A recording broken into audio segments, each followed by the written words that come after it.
Hi,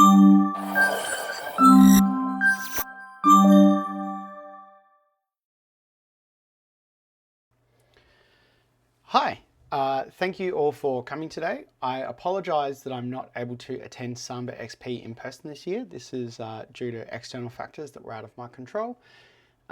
Thankfully, the organizers of the event have very kindly allowed me to record my talk and for it to be played for you today. And I hope that it helps you out and you find it very enjoyable and enlightening. There is a second part to this talk which will be given by my colleague David Mulder following this, so I would highly encourage you to stick around for that, as well as his talk will build upon the concepts introduced by myself in the next 45 minutes. So today I'm going to be talking to you about OAuth 2 and what it is, but more importantly, what it is not. First, who am I? My name is William Brown. I am a senior software engineer at SUSE Labs. In my day job, I work on identity management and authentication technologies, including CunnyDM, which is an OAuth 2 authorization server. I'm also a member of the 389 directory server team, and I work on LDAP servers as well. I'm based in Queensland, Australia, which means that if you have any questions whatsoever about this talk, I'm probably asleep because my time zone is a little bit different to everyone else's. So if you have any questions at all, please send me an email at wbrown@suse.de.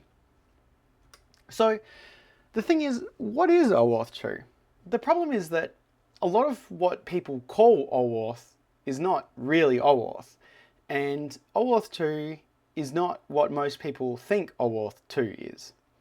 OAuth 2 is another standard following in the history of other single sign-on protocols.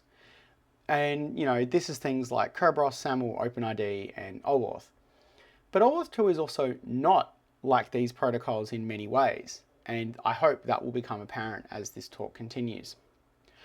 For the majority of this talk, we're going to be referencing RFC 6749, which, as most good RFCs do, they omit clarity and accessibility in favor of accuracy and specificity of the subject matter. This can make it very confusing to actually follow this specification and understand what it is trying to tell you. And this starts from the very outset.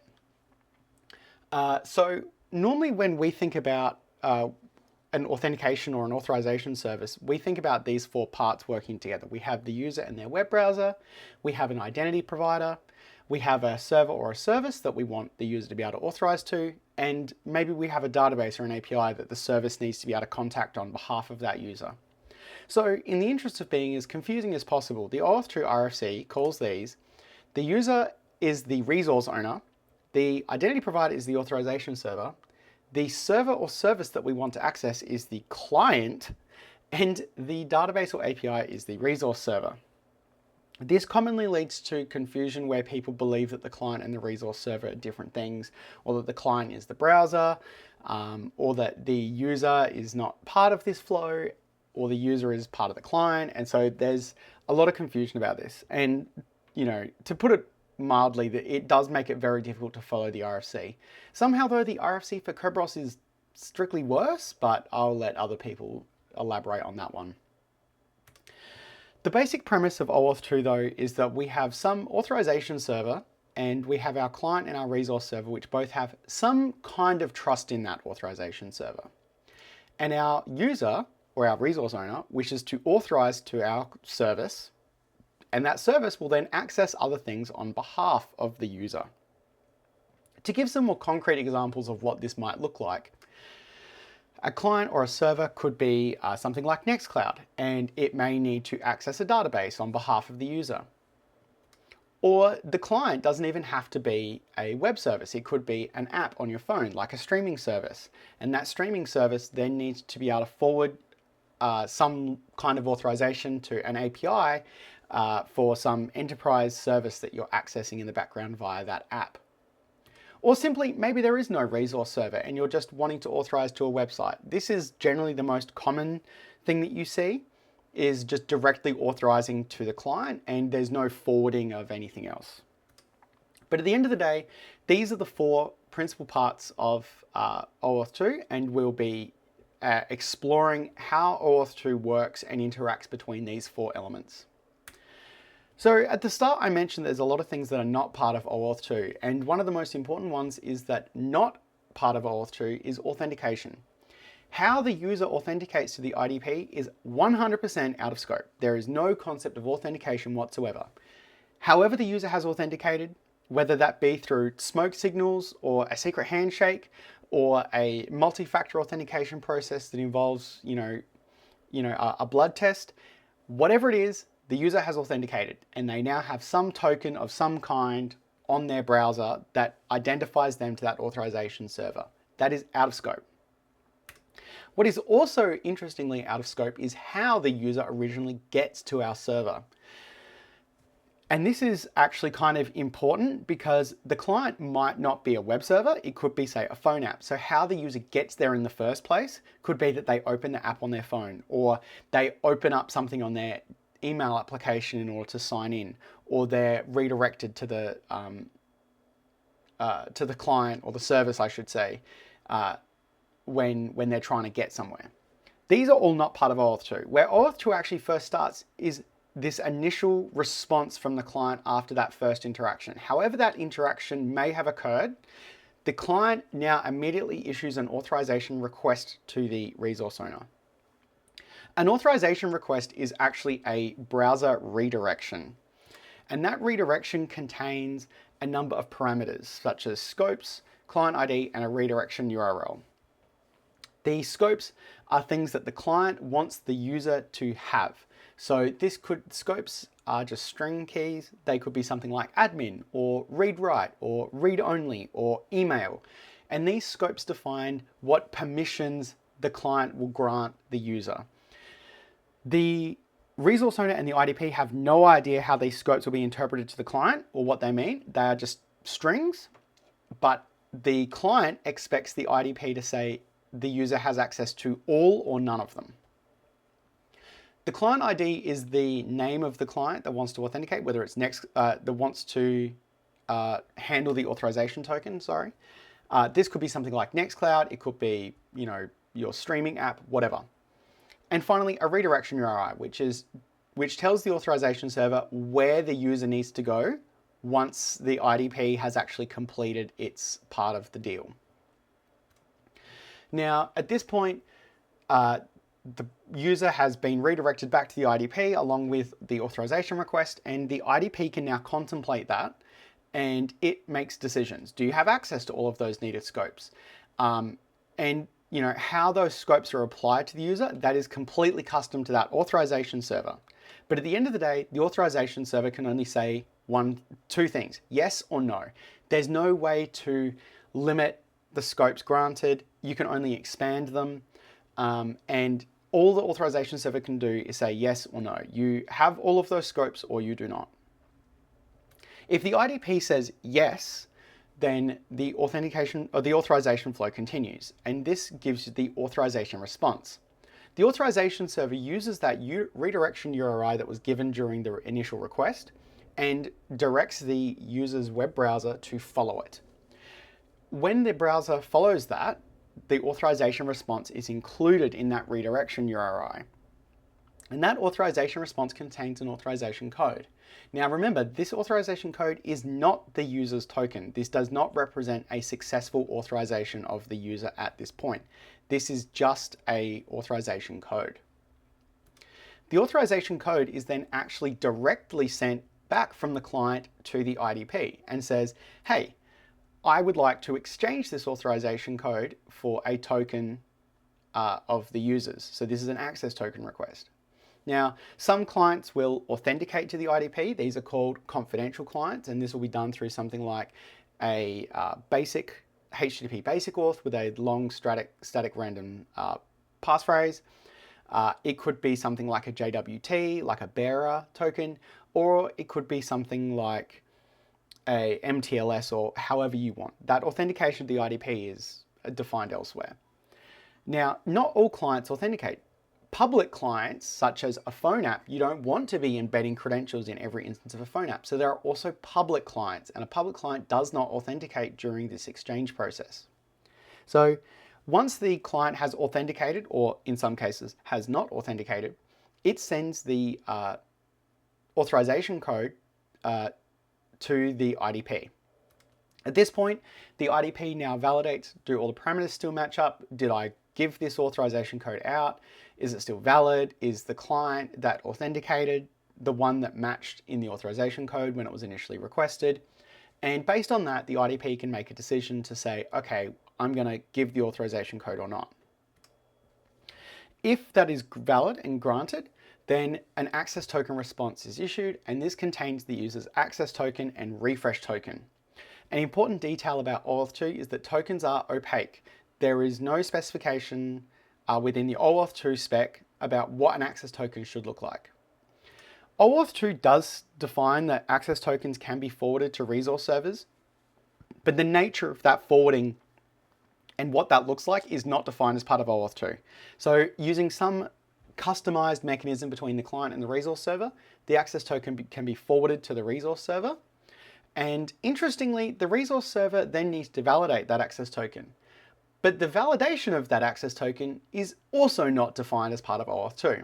So using our magical validation method of just trust it, bro, the resource server now says, yeah, that looks like an access token, and will now respond with some resource. So this could be some data or an API or your latest streaming film.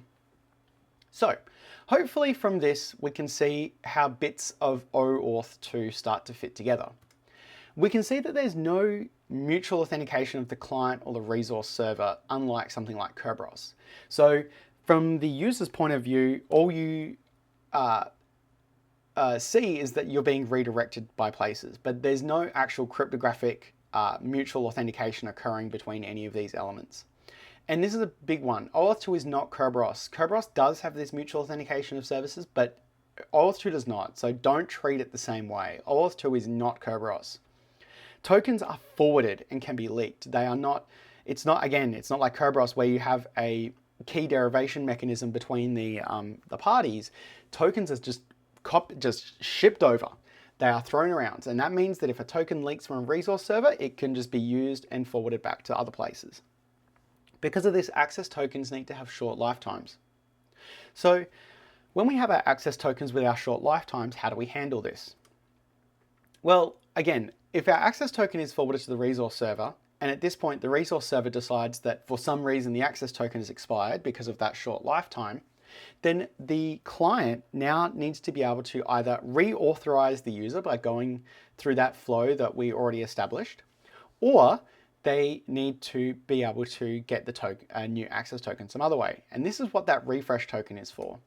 So as part of the OAuth 2 RFC, it does define how you use these refresh tokens, and you simply give the refresh token back to the IDP, and it decides if the refresh token request is still valid and if it should be allowed to proceed. And if it is, you get an access token response just like before with a new access token and a new refresh token.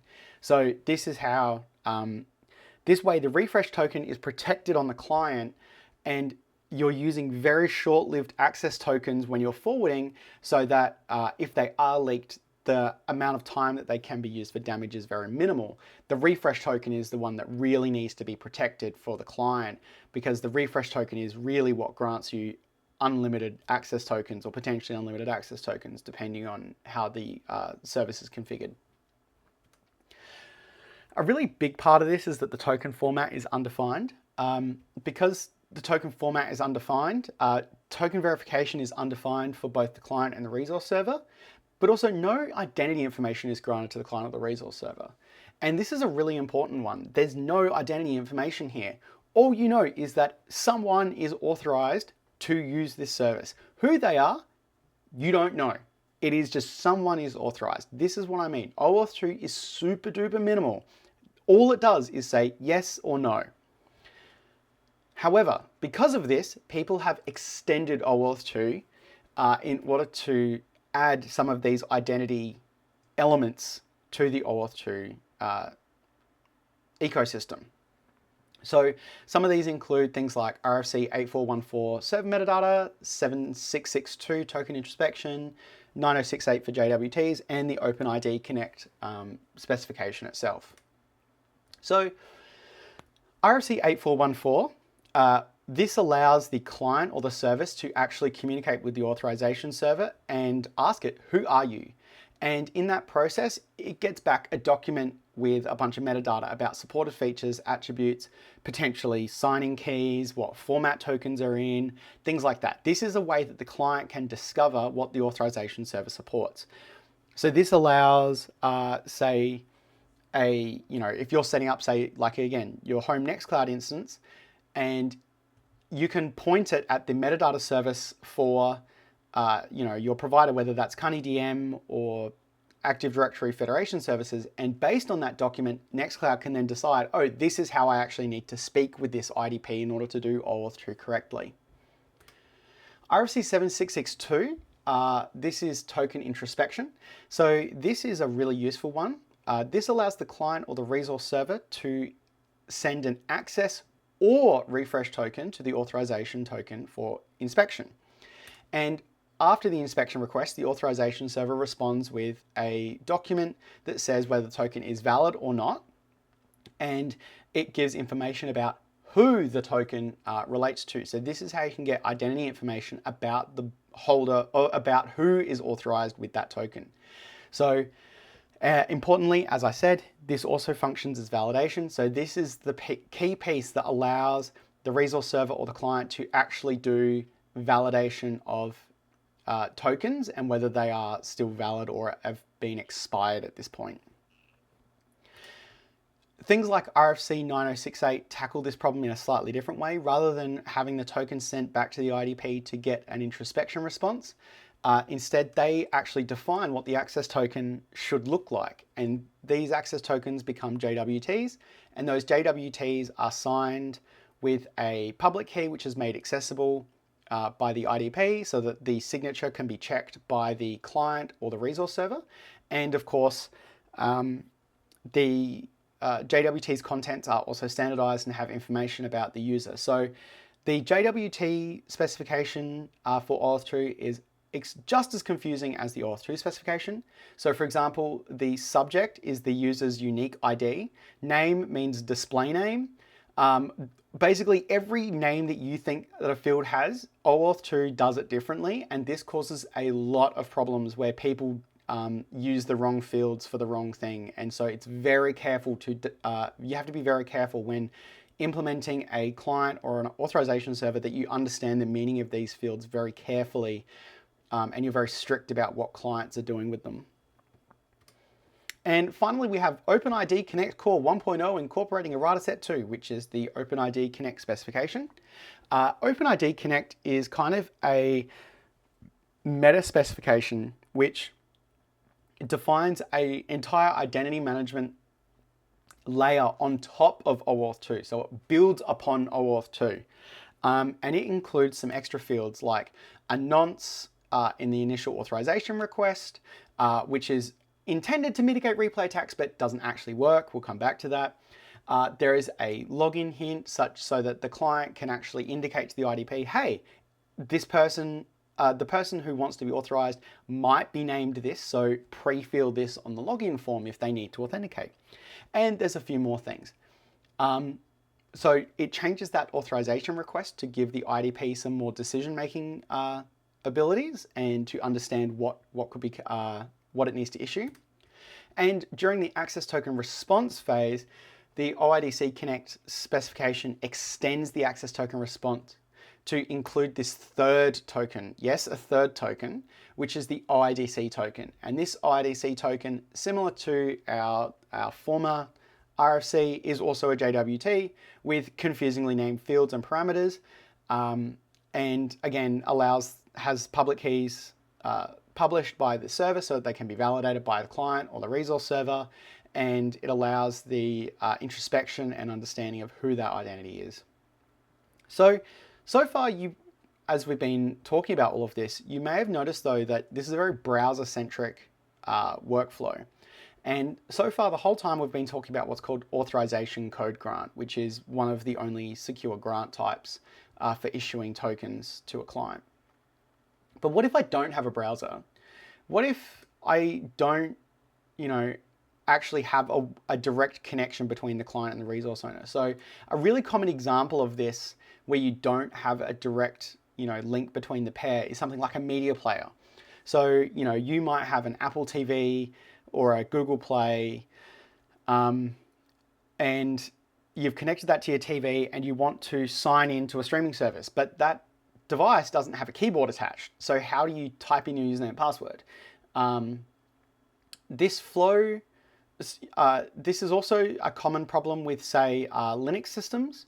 A lot of people like to say, oh, we're going to give multi-factor auth and passkey auth onto our Linux server, but it's not. It's actually just OAuth 2 with this lack of browser. And so this situation occurs where people want to abuse this for MFA login for Linux as well. So the way that this works is there's a special grant type called the device code grant. And the way that it works is we assume that the client and the browser actually aren't able to have redirections or anything issued between them. So we have to have some kind of out-of-band signaling. So the client initially says, I would like to authorize someone. Who that someone is, we don't know. We have no idea who they are. All we know is that an authorization request has occurred. Okay, and this is immediately where we can start to see the problem with using this for something like a Linux authentication, is that Linux expects you to put in something like a username first, and then it says, oh, let's start with the device authorization request. But that's not how OAuth 2 device authorization works. Device authorization is this device is going to trust whatever the identity provider gives back. So the authorization request is sent to the IDP, and the IDP says, yep, okay, you can now begin your device authorization. Here is your unique code and an expiry for that code. Now, this code is the really important part of this entire process. Now that we have this code, in the background, the client is going to begin polling regularly every few seconds, not too fast, not too slow. Generally, I think 15 or 10 seconds is about the amount that people recommend. And it's just going to keep polling and saying, giving a device access token request to the IDP saying, hey, has someone claimed this code yet? Has someone claimed it yet? And the IDP is going to keep saying, no, not yet, no, not yet, no, not yet. No one's claimed it yet. At the same time, while the client is now polling in the background, the code is now going to be displayed to the user. Now, this is not part of the RFC, but how that code is displayed to the user is up to the client. It could be a QR code that contains a link that the user needs to scan with their phone to follow. It could just be the code is presented as numbers and letters, and the user is asked to navigate to a location and enter it. It could be that the user needs to enter that code into an app on their phone. Whatever mechanism is used, this code has to be presented to the user in some way. And because of that, we now have to bring in things about human element, which is that the code has to be short enough and simple enough that a person can type it potentially into a phone with a limited keyboard. It needs to be embeddable in a QR code, and that QR code needs to be scannable on a TV that might have bad resolution. And so as a result, you have to have this very short code. But because there's also polling going on in the background for the device access token, we also need the code to be somewhat complex enough that it can't be guessed. And so we have to balance this complexity of the code versus accessibility of the code for security versus usability. So also not defined here is this interaction between the browser and the authorization provider now. So our user has now scanned that QR code or typed in this code and goes over to the IDP and says, yep, this code is now being claimed by me because I've logged in and I'm going to claim whatever device that is that has popped up that code. This is not defined in how device grant works. However, you choose to interact with the IDP or the authorization server for this part of the process is IDP specific. There is no standardized way for this. And at this point, if the user has claimed that code, it's now associated in the IDP to say, yep, this code now belongs to that user. Again, this is just some IDP specific mechanism to associate that code to that user. At this point, now we are back on track, the RFC to the device grant RFC. The client has continued polling in the background every 5, 10, 15 seconds saying, hey, has someone claimed it yet? Hey, has someone claimed it yet? Hey, has someone claimed it yet? And eventually, now that our user in parallel has accepted that code, now the authorization server will say, yes, Here is your device access token response, and you'll be given your access and refresh tokens just like before in the authorization code flow. So again, important to recognize here that these tokens are not identity, they are just authorization as well. So again, you can layer on top those other identity elements that we discussed earlier about like OIDC Connect or the token introspection mechanisms. Now, the important thing here is device grant can be really slow. This is because it has to poll in the background and the issuing server can actually tell it to slow down or rate limit. And so it should be used very sparingly. Because generally as a user experience, you're going to have to find another device, type in a code, copy it, scan a QR code, and then wait for that polling. It's a very annoying flow to go through. It's not a good user experience for day-to-day, especially if someone has to do this even more than once a day. It's going to be annoying to your users and you should reconsider. This is why it should generally be used on devices with very long session times. This is where, again, we're talking about authorizing a device. You own that device, you're authorizing it to act on your behalf and you're claiming it for a long period. This is why this flow is intended for things like an Apple TV or a tablet or something like that. Something that does not need to re-authenticate frequently. And as mentioned, codes need to balance this complexity against usability. Codes have to be potentially have to be typed to a phone, so they need to be short and very legible and clear, but also short codes can be guessed and brute forced. They also need to have a limited lifetime. And so there's a window in which the user needs to be able to find their phone, scan a QR code, follow the link, deal with 500 milliseconds of Australian internet latency to Amazon US East, all of that stuff. So we have to balance these things. And so device grant is very good for what it does, but it's not a tool you should be using all the time. Are there security risks? Oh yeah. Oh yes. OAuth 2 has plenty of security issues. If you use OAuth 2 at all, if you're a client, if you're an IDP, no matter what, RFC 9700, go review this now. This is not optional. Review it now. This RFC was published by individuals who are very aware of the security flaws of OAuth 2 and gives excellent practical advice on how you can ensure that your OAuth 2 operation will be secure. And part of that means not implementing all of OAuth 2. You need to navigate the very thin subset that is secure. I have tried to only navigate you through the subset that is secure today, which is the authorization code and device grant types.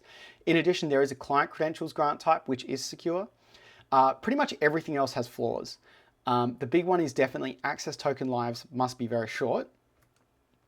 And requiring PKCE is probably the other most important one. This prevents authorization code theft, and the OIDC nonce does not protect against this. I said earlier that the OIDC has a nonce to protect against certain types of attacks. It is not effective. You need PKCE even if you are doing OIDC. You need to be very strictly verifying all your URIs as well. So what does PKCE do and what is the risk that it's protecting us from? So when we have a public client, this attack can be done against a confidential client. Don't think that confidential clients are immune. It's just a slightly higher bar. But for public clients especially, they are vulnerable to this attack. What happens is that during this authorization request phase, you'll notice that the redirection URI is a parameter that we actually send to the IDP. So what this means is that if an attacker can alter this redirection URI, when the authorization server gives back the authorization code, instead of redirecting to the actual client, we're redirected to the naughty server or the attacker. The attacker now has our authorization code and can use that to exchange for our access and refresh tokens and then access other services on our behalf without us knowing. This is not a good thing. So how does PKCE protect against this? PKCE protects against this by adding a challenge into that initial authorization request. This challenge is, to be done properly, should be the SHA-256 version, and is a SHA-256 over a nonce. And that SHA-256 output over that nonce is sent to the authorization server in this initial request. Then after all of the other redirections occur, the client at this point sends the PKCE verifier. So at this point, we actually send the raw nonce. We don't send the hash, we just send the raw nonce. The authorization server can inspect this and say, hey, this authorization code had this SHA that was given to me as the challenge, and now I've been sent this nonce. Does it hash to the same value? And it hashes it and compares.